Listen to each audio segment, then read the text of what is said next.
You know, they say she sells seashells by the seashore. The shells she sells are seashells, I'm sure. For if she sells seashells by the seashore, then I'm sure she sells seashore shells. Just what she wants you to think. Her shells are 300 apiece. Now, I'm fine with a bit of grease on the streets, but lady, come on, you're on the beach. 300's a reach for some mollusk debris. Wouldn't you agree? Geez. No, I didn't want to say this. Call me an ignoramus, but I wasted some of my wages on one of these famous carapaces, and I'm frustrated. It is a disgrace, a piece of basic, low-grade, cheap tack. I dropped 3 Benjamins on a second-rate, no, third, no, 8th-rate knick-knack.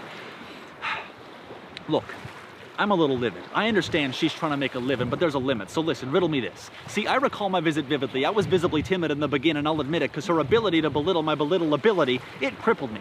I was under duress, quite stressed, feeling pains in my chest, and yet still impressed by her zest.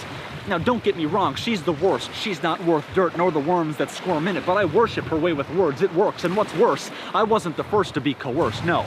There's a long line of poor guys that have been robbed blind by this mastermind of the seashell selling kind, and well, can you blame them? She is good, really good, too good. But there's something more I'd like to underscore. You wouldn't expect customers galore at her seashell seashore. No, good Lord, you'd expect uproar. And yet, that's not what we're seeing.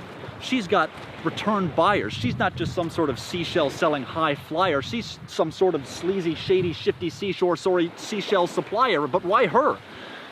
Well, the folks that keep coming back, they look weak, unkempt, and pasty, like an impatient painter painted paint on their faces. Good gracious, they're addicted. But to what? Blowing their hard-earned dough? No, so she doesn't sell seashells by the seashore. She's by the seashore, sure, but she's not selling seashells.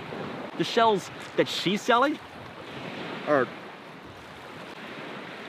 oh, it's meth.